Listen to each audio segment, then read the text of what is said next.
Sheriff McCain says it's first come, first serve, but to make sure you bring a shovel because everything else is provided. The sandbags that you'll need and even the sand right over here. Once you load up your bag, you take it back home and hopefully you're well protected from the inclement weather. I'm here on the corner of St. Jean and Large Road, and right here behind me is about 18 inches of water. It's creeping up onto the road. The water's gone down a little bit since this morning, and this morning, you won't believe it, there was a vehicle right here that was almost submerged. They were trying to make a turn, and they veered off the road, and the mayor says that that's something that actually happens somewhat frequently. And while you're at it, it's important to check your tread as well. You can always consult Honest Abe, or you can get a little bit more professional with it and use a tread depth gauge.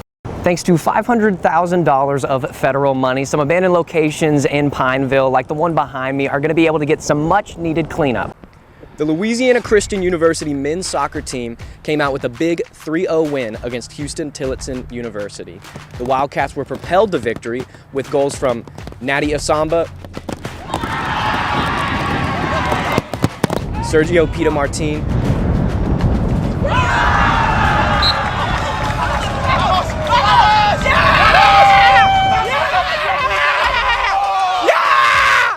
and Adrian Amaras Navarro.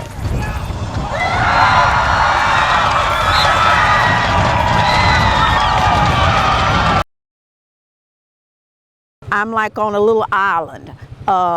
We can't get out, I can't get to work, and we're just stuck. Linda Walden lives right outside the city limits of Alexandria. She says after the recent heavy rainfall, her and her neighbors' properties began to flood, and the feeling of helplessness was frustrating.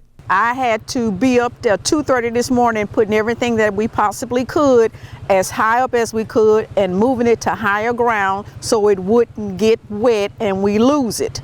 She says it has been a couple years since the flooding has gotten this bad, and her neighbors agree. We are in my yard, and I'm going to tell you what, it's not good, not a good situation here. Thompson says the police jury and other parish officials have helped out in the past, but after the recent storms, he thinks they need a better solution. Right now, we're taking the brunt of it. They came by this morning, and they said they're going to put a culvert, another culvert over here, possibly one over here to kind of leave the pressure. But I mean, we're taking all the water from the neighborhood just in our little small block. Police juror Danny Bordelon did confirm that they are making efforts to put in more culverts, but some residents want better solutions. They need to convert this water someplace, to where it will drain more easily. Because evidently it coming this way, it's not helping but flooding us and making our life miserable. Typically, after a hard rainfall, the water hasn't been much of a threat to their homes. But now, Walden says the previous fixes made may not be enough, and it's time for change to be seen. We get lots of talk and conversation about what needs to happen and no action that it actually happens. So instead of words, we need verbs, we need action, we need the police jury, we need the parish to get out here and do what they need to do so we don't have to deal with this. Brandon Brown, ABC 31 News, that works for you. Yes, Lord. The First Amendment guarantees freedoms concerning religion, expression, assembly, and the right to petition. And today, multiple communities exercise that First Amendment by joining together in prayer. Amen. Nathan Martin says National Day of Prayer is about praying for our country. We spent some time praying for lots of different areas of prayer, everything from the federal government, the state government. We prayed for our educational institutions, our police officers, fire officers. All of those areas are needing of God's special touch. Community members of Pineville gathered on the front steps of the city municipal building and lifted up prayer as a group. Mayor Rich Dupree says it's a special feeling to see firsthand a number of people praying for him.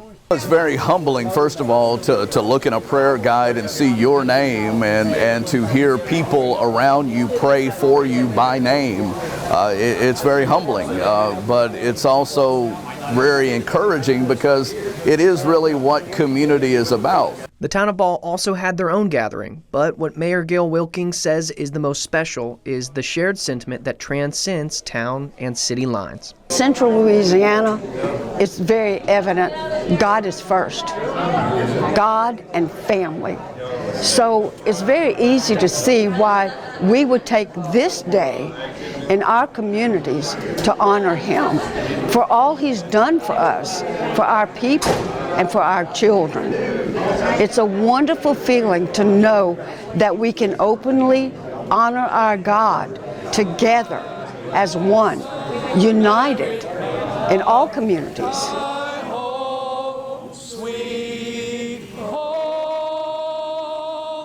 So as Central Louisiana and other communities around the nation observe National Day of Prayer, Martin says his hope is for the day to be an example of a different attitude about things. I think we should try to continue to pray without ceasing, with every breath. Let it be a prayer to God, and as you see a concern, instead of griping about it, pray about it. Brandon Brown, ABC 31 News, that works for you.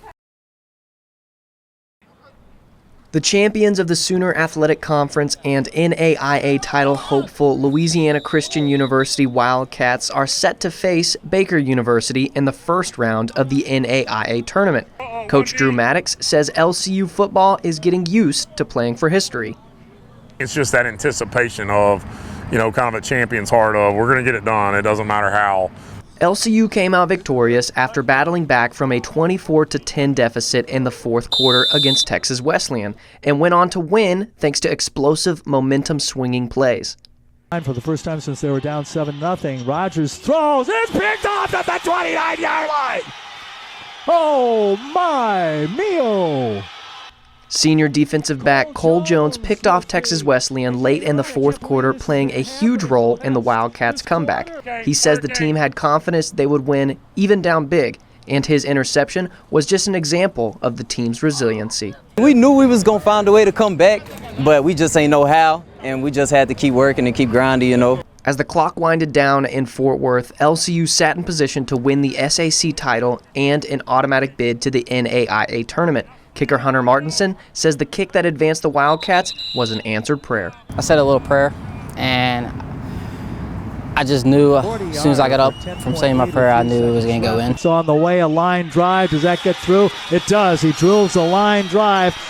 As prayers seemingly continue to be answered for the Wildcats, quarterback Sal Palermo says setting a new standard for Wildcat football every week is special. We get told it's the first time this has been done since this team, or first time this has ever been done. So really, it's just an honor to be a part of this team with so many good guys, and really a group of brothers. They've done a great job this year. Now, the Wildcats have Baldwin City, Kansas in their sights as they try to continue their historic season with another win. But that win will have to come on the road.